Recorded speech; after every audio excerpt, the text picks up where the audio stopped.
Today, Shalloners, we're going to talk about something a little bit different. I recently read Carl Lentz's book, Own the Moment. Now, Carl Lentz, if you don't know, is the pastor of Hillsong Community Church. Hillsong has such notable worshipers, Justin Bieber, Kourtney Kardashian, Selena Gomez. It's like the cool church. Now, I know what you're thinking. I'm sorry, wait, are we going to talk about Jesus for the next 5 minutes? Because Shallon, I didn't think that was like your thing. It isn't. I mean, Jesus is chill, of course. He's great, cool.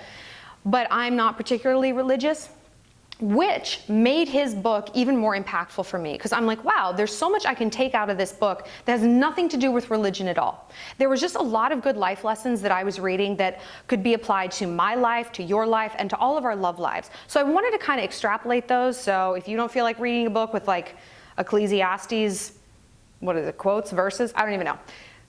I'm here to help. One of the main things Carl says, and he starts the book off talking about your setting. We get stuck in like a default setting. And I think it's so interesting. When we look at our lives, everyone has one sector that's just not working. Maybe it's your love life, maybe it's your body, maybe it's your career, maybe it's you're constantly butting heads with teachers, maybe you can't keep friends. You need to look at what your setting is. He had a really good example. He said that recently he moved houses, only like 2 miles away from his old house, but he would find himself unconsciously just like zoning out and driving to his old place. And he's like, but I turned around. I didn't go back into my old house, sit down with the new family that lived there and demanded they cook me dinner and plop down on the couch. That would be crazy. He's like, look at your life. There are things you're doing and you're getting the same result again and again and again. And yet we as people, we don't think, I need to do something different. We just kind of autopilot and we're like, well, this is just how it turns out. The reason I like giving advice to you guys, like younger people, is because you guys want to listen and you want to change. Girls my age don't. They want to be yay-sayed, they want to do exactly what they've been doing, and then they want to be completely surprised when they get the exact same result. If you keep doing what you're doing, you're going to keep getting what you're getting. That's Carl's point, and that's my point too.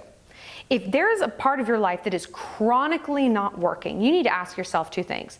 How am I contributing to this? And what am I getting out of these bad results? What emotional payout am I getting? Maybe, for example, the thing that chronically doesn't work in my life is my body. I don't want anything more than I want to be thin. Like, I obsess about it, I think about it constantly, it's what I want. And what do I do to pursue that? Nothing. Why? Why is that? I try to get down to the root of that a lot. And I realize like I keep myself, not fat, but like 10 pounds more than I should be. Because then if I was thin and my life still wasn't perfect, I would be like, I have nothing else to blame. And I would just have to deal with the actual problems in my life. You know what I mean? But instead, I choose to be like, I don't know, I've tried everything. I've literally tried nothing. You know? And so I need to be like, if I keep doing what I'm doing, I'm going to chronically keep getting what I'm getting. And that's Carl's point. The good news is, the bad news is, we are kind of responsible for our own problems in a lot of ways. The good news is we have the power to change that. It's never too late to course correct and be like, I don't live at this house.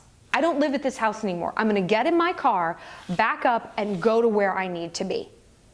Until you do that, nothing's ever going to change. So how do you do that though? Like, it's just like a bunch of metaphors. This is what you do. You sit down with people you trust. Maybe it's your mom, maybe it's your sister, maybe it's your best gay friend, whoever it is, and say, this is the problem this is the broken part of my life. What do you think I'm doing to contribute to that? I promise you they will have answers. And they won't be like, let me think. They'll be like, this. And I guarantee you it's stuff they've probably already told you in not so many words before, you know? Because it's hard to watch someone butt their head up against the same wall again and again and again. And we all have friends that do that. We watch it. And we are that friend as well, you know? So listen to what people say. It's going to be hard to hear.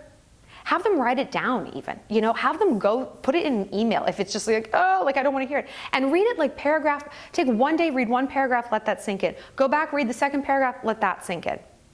And I know it's hard to hear, criticism always is, but is it really harder than always driving to that wrong house? You know? You have to, it sucks and it's unfair, but you have to look at how you get yourself where you are, how you got yourself to that old house. And how you ended up there is because you just zoned out. And you're like, well, this is just what I've always done. This is just what I do. But why? Why? Like, I do that with my eating habits. I'm like, but I mean, this is just how I eat. Well, how's that working out for me? Not really well. You know, if you're always single, it's like, well, I mean, who cares? I just ask guys out. How is that working out for you? It's tough to hear because we don't want to think we're the architect of our own misfortune, but a lot of times we are. I'm going to do more own the moment love lessons for you guys, because the more I read this book, the more I like it and the more I'm getting from it. And again, see, none of what I was talking about was Jesus-y at all, right? So we can all learn a lesson from people, even if they look like they're a singer in Florida Georgia Line and yet they're a pastor of a church. Carl, I love you, but you're aesthetic. I don't get it.